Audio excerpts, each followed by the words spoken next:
Welcome to the Ding Ding Ding podcast, Dingalingers. Ding dong. And we forgot to change our names up, but oh well. That's all right. Yeah, I do it. I do it each and every time. But here we're just gonna talk a little bit about wrestling. Uh, and we don't. We're gonna try to keep this more wrestling. Catch us out on Wednesday though on the Angry Me production podcast where we go ham on a lot of stuff. You know, one of these days, I know we do it. We do it a lot here on Ding Ding Ding podcast. We'll just go on X and just go ham on it because there's a lot of stuff we can say and don't have to worry about the YouTube's algorithm biting us in the butt. But yeah, it was actually kind of interesting from SummerSlam. The weekend they had matches up Corpus Christi, Houston on Saturday and Sunday, which is actually pretty interesting. But one thing that we need to address is Ric Flair does not have cancer. That's awesome. He's cancer free right now. He's set up. Woo! So woo. So he's gonna survive. It's so wonderful hearing all that stuff, but we've also been hearing some weird stuff going on around that man right now. I think it's the weed that took the cancer away. You might not be wrong. Yeah. It's a miracle drug. which we can somewhat partake in Texas now after Abbott vetoed the whole bill to stop that stuff, which it shouldn't have been a thing in the first place. This sounds terrible, but I'm on the registry. It's weird. They call it CURT, the Compassionate Use Registry of Texas. Really? Yeah, so it's prescribed and monitored by a doctor, for PTSD and anxiety. But yeah, it's that way I don't have to worry about getting in trouble or anything like that. I mean, really here in San Antonio, from what I understand, the DA doesn't even prosecute anything other than felonies. So yeah, a personal amount wouldn't even be a thing from what I understand. But yeah, I don't know, coming around, I guess. I'm glad Abbott did his thing, but we will definitely talk about that more on Wednesday's show. Yeah.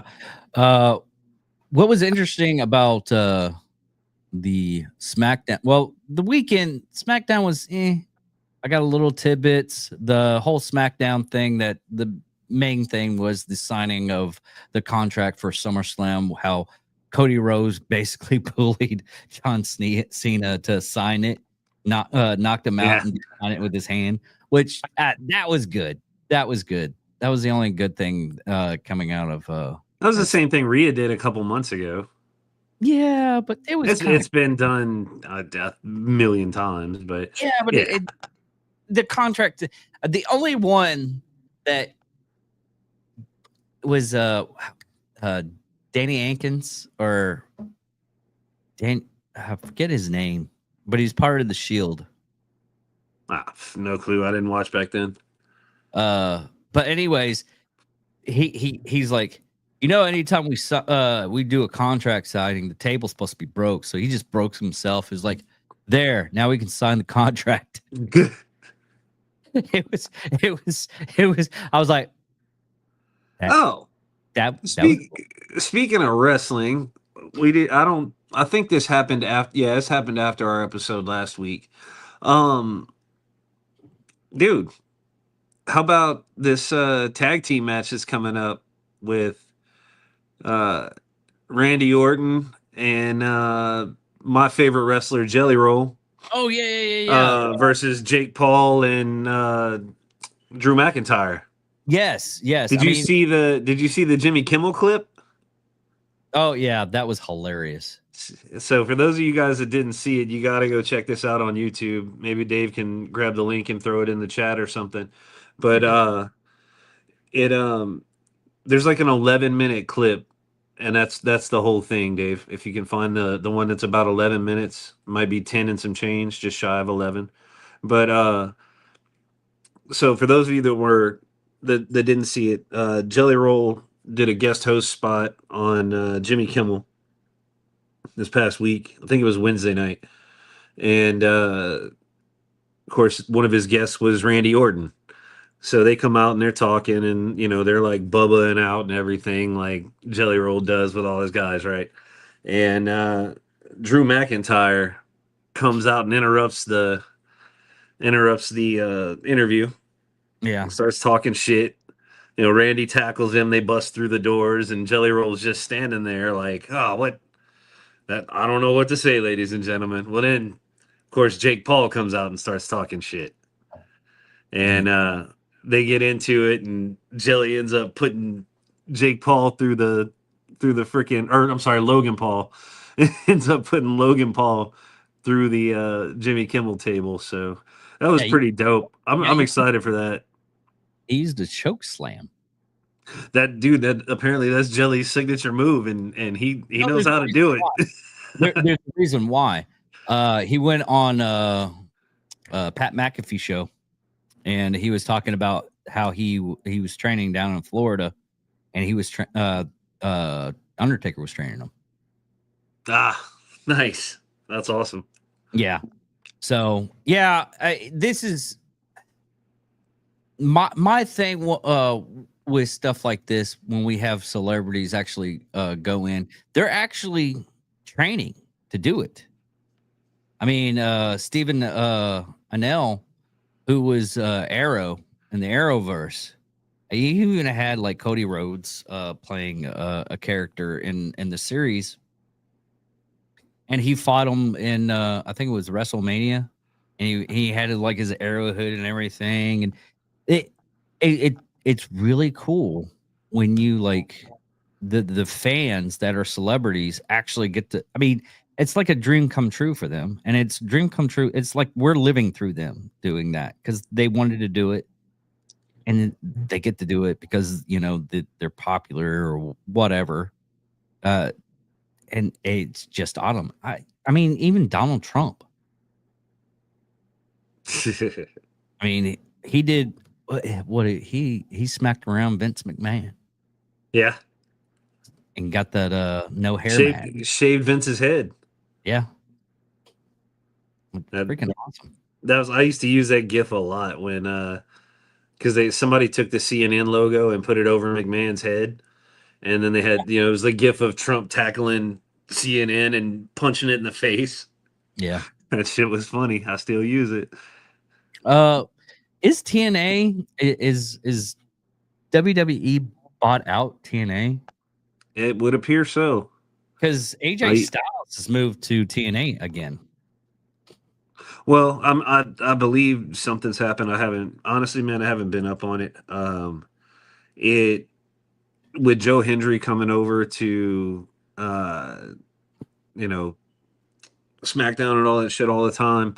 I think you're going to start seeing a lot of cross promotion until it's all faded in. Okay, they're not. Okay, WWE is not part of TNA, but it is. They do multi-year partnerships. Okay, they allow partners to go to both WWE, NXT, and TNA. So they have a partnership.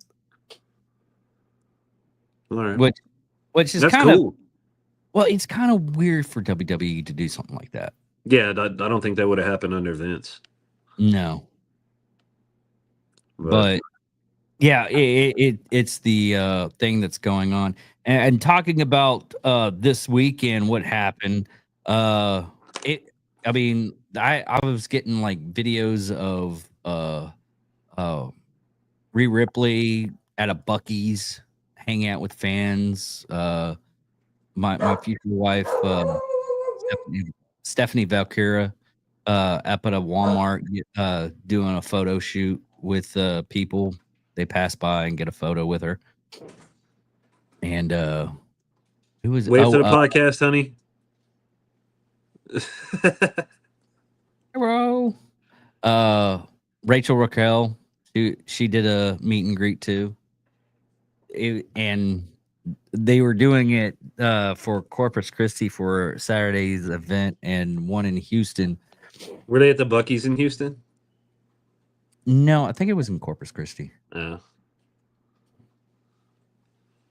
But yeah, they had that. That seems a little bit more uh getting the fans back into wrestling again. Yeah. Because you don't a lot of people are saying even Triple H says it's like, well, you always have your ups and downs. Yeah. It's always gonna be one year it's gonna be way up, everybody's watching, everybody's buying gear, and the next year it's like midway, you don't turn that big of a profit. And a lot of people are going, it's like TKO is doing they're $3 billion in debt. That's the reason why they're charging so much for tickets and everything. I hate to tell you this right now, but you're right. But that's how businesses do it. They go into debt after they buy something, like a big purchase like that. I mean, even Elon Musk, he took on a loan to buy X, and he's paying it off. And he Yeah. probably just, the way that There's an old saying, it takes money to make money. yeah, the way that they do it though is if you have like a big amount of shares in a company, what you do is you take a loan out and you use those shares as collateral. How much it actually for the loan is, the bank gives you a loan for those shares. So if you don't pay for that loan, then they get the shares. And hopefully your company is not like belly up. Yeah. I mean, I think that they'll be fine. Oh yeah. They're following a business model that's been pretty solid for over 100 years now. Yeah. And they're using technology to improve it. I think they'll be fine. Yeah. So, so an interesting theory came up at work today. Little locker room scuttlebutt, if you will, little water cooler talk about John Cena and some theories. So with Seth being out, I think that the angle that they were going for was that Seth was going to be involved somehow with the Money in the Bank. That's the only thing I can see. The only reason they did it. But now that he's out, and you've got this CM Punk and Gunther match, Yeah. right? One theory that came out today from one of my buddies was this: that Gunther drops the strap to CM Punk, and then CM Punk goes on to face Cena. Of course, Cena retains in his next match, but he goes on to defeat Punk eventually, who is the world heavyweight champion, and that's the last match. Cena beats Punk, or whoever the heavyweight champ is, unifies the belts, and leaves as the last real heavyweight champion. It's a long play to unify those two belts and let him go out on top with not only the Universal Championship but also the Heavyweight Championship. It's not a bad plan. I don't know why they haven't unified it beforehand. Yeah, it's not like they're running a shit ton of talent every week. It's the same fucking 15 people. You know? I mean, guess what happened in this weekend Raw? Sheamus and Rusev, they batted it out yet again. Dude, I'm serious. I love Sheamus. I hate Rusev.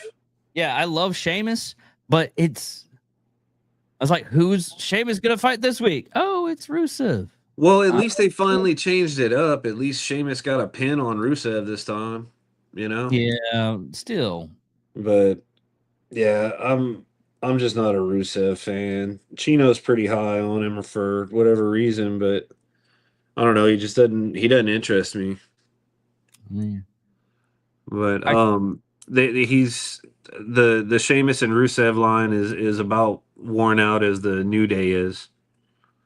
This is true. You know, it's no fun. It's no entertainment. It's just there to fill space. Yeah. Who's the LWO is going up for the tag Tag team team title. titles. Yep. Yeah, and that was just from yesterday. And the biggest part of the show was Paul Heyman with whatever they're calling them, the Revolutionaries or whatever. Braun Is that Breaker. is that what they're calling themselves? The Revolutionaries? Let me see. Yeah, I think so. Anyway, go ahead. I'm gonna look it up. Go ahead. Okay. The last part of Raw, where they ended up having was Braun Breaker and what's the other guy's name? Yeah. Dude, I don't even know. He's Uh, new. I'm looking it up. okay. They were battling it out with Roman Reigns as he was gonna beat he smacked Braun Breaker, and then Jey Uso came out, and it was all back to the bloodline and everything type deal, and they're had it at it. But that was it's getting back to the once we're having a 2-day event like SummerSlam, they're finally putting out really good work.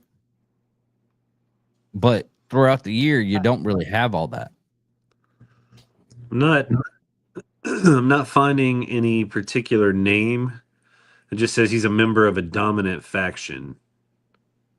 Mm, Bronson Reed is the other guy's name. yeah, I knew it was Yep. something to that extent. Braun and Bronson. Braun Bronson. Yep. So, um, but yeah, there's some pretty interesting Reddit stuff on the WWE subreddit about like fan theories and where stuff's going. So I've been. What's some of the theories? What's that? What's some of the theories that you? Oh, that one that I told you about just now had come up. We were talking about Reddit at work and got in. I didn't even think to look at a WWE subreddit, and my buddy Marcus told me about it, so I check it out.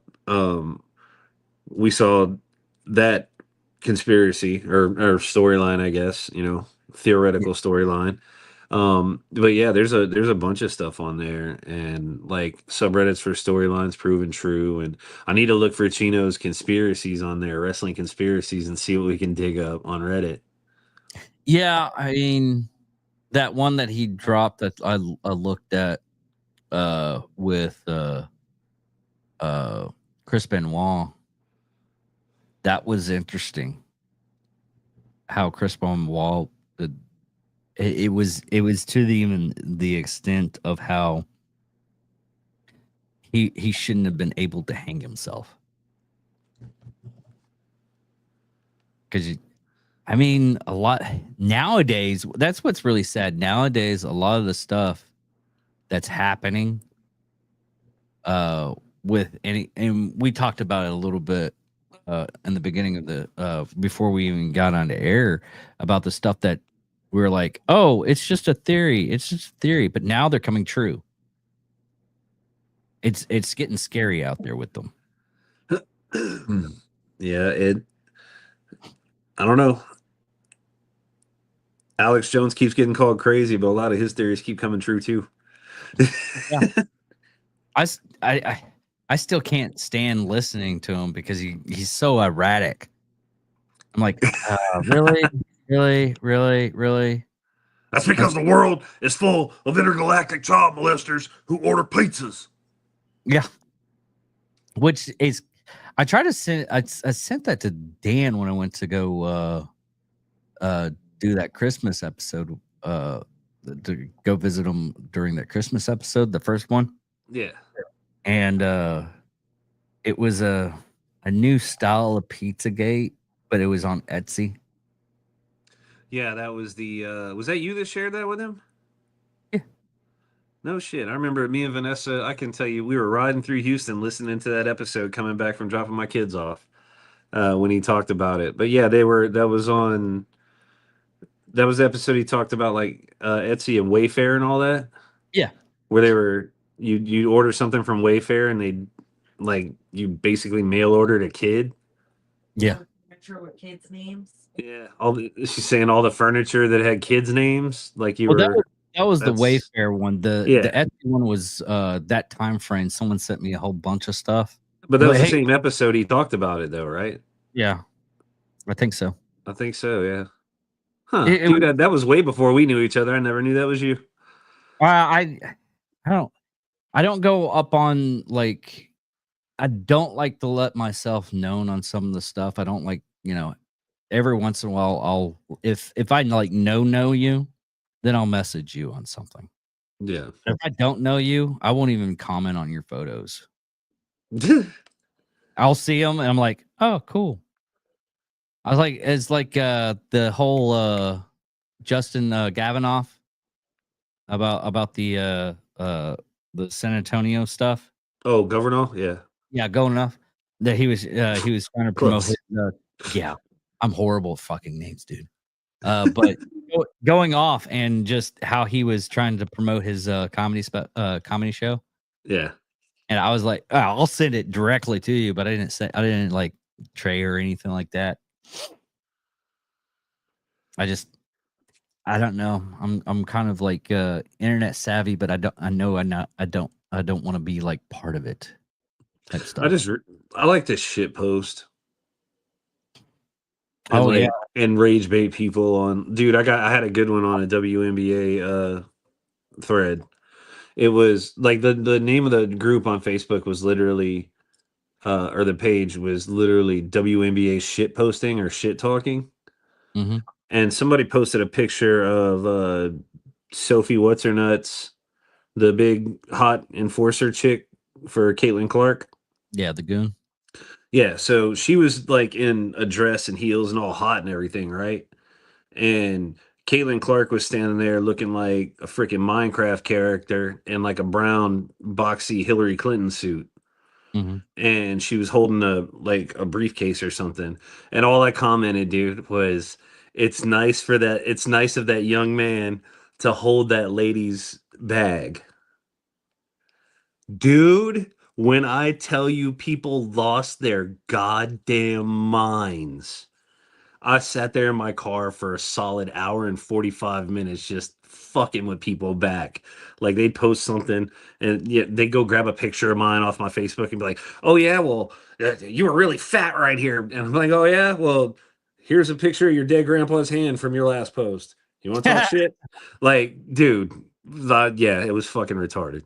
But so that's been a lot of it, a lot of my fun lately. I get shit posts all the time, but that's on the I still can't believe one of our videos got knocked down. I got it back up.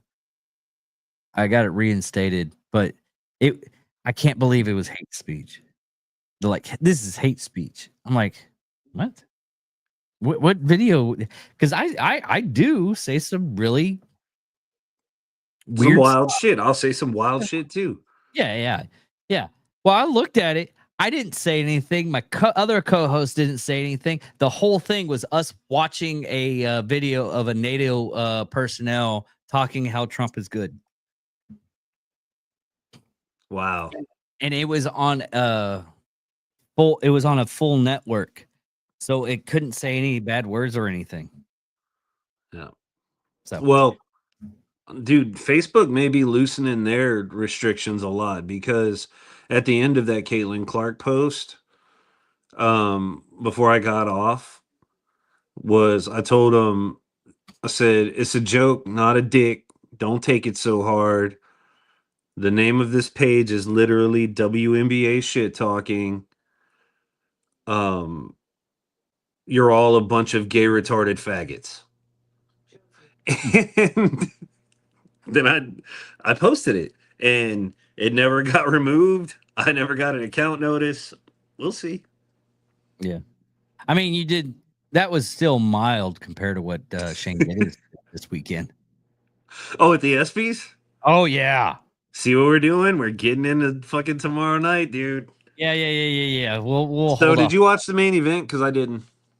What was, I was I was- told that Roman Reigns got into it with CM Punk, or something happened with them. I don't know. no, CM Punk got into it with Gunther. I me watched do- the Gunther and CM Punk interaction. I watched up until uh, the LWO one, and then after that, I switched over to Kill Tony. uh, I was supposed to finish watching Raw after work today, but I was sitting in my car crafting a Karen email. I just got off work like a couple of hours ago. So Kurt Angle says Real America Freestyle is going. What the hell is Real American Freestyle? Hulk Hogan got Real American Beer. Hulk Hogan's going to start an indie wrestling thing. Dude, isn't he fucking broke? Let's. I know how much it's not going to be real, but I mean, I think I don't know if the beer thing's his or not. I think it's like a NIL deal, basically. But I'm not sure. Last I heard, he was like fucking way broke. because he had that. Well, it's saying that he had, and this is just an estimate of his non-liquidated stuff. He has like $25 million Okay. in assets. So what that means is basically if he sold everything, he would have $25 million. Yeah. So that beer company is not making any money. You're right about that. I haven't seen it anywhere. Is it even available in Texas? Let me.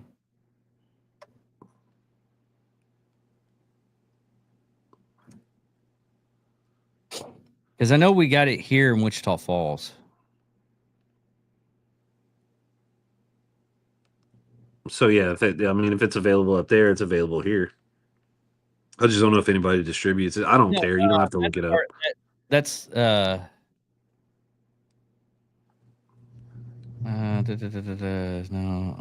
actually available in Texas, making 20 states to welcome the iconic American beer. I don't know. I'm 0 for 1 on. Yeah, it's HEB specs, Total Wine and More, Lubbock and Midland, and in San Antonio. In San Antonio, it's Hilldale Ice House. Okay. Yeah, I'm 0 for 1 on celebrity beers so far. Troy Aikman's beer is terrible. I didn't even try. It's not good. I got a can sitting over there that he actually handed to me himself, and it I didn't open it, but I tried to drink it for a little while. It was different at first, but then after about the, I don't know, second or third 6-pack, that shit just got weird. I didn't like it anymore. We started seeing things, and No, it just didn't taste right, man. It didn't taste as good as it did when I first started drinking it. oh, it didn't have a consistency. I guess either that or just wasn't right for me. I didn't like it. A lot of people don't like it, but whatever. I'd really try not to do. I mean, it's supposed to be a healthy beer, so take Mm. that for what it's worth. We are at 30 minutes, so go ahead and get us out of here, and we'll have a good conversation afterwards. All right, dingalings, we appreciate you tuning in this week. Make sure you catch us tomorrow night on our Wednesday night show, where we're going to be discussing more current events, crazy shit on the internet, swapping stories, doing stuff like that. Apologies to the people that actually tune in to hear us talk about wrestling. We know we get sidetracked. That's why we're doing this other show. We're going to cut this one back to 30 minutes and try to keep it more straight wrestling focused. So we appreciate you guys growing with us. Suck it.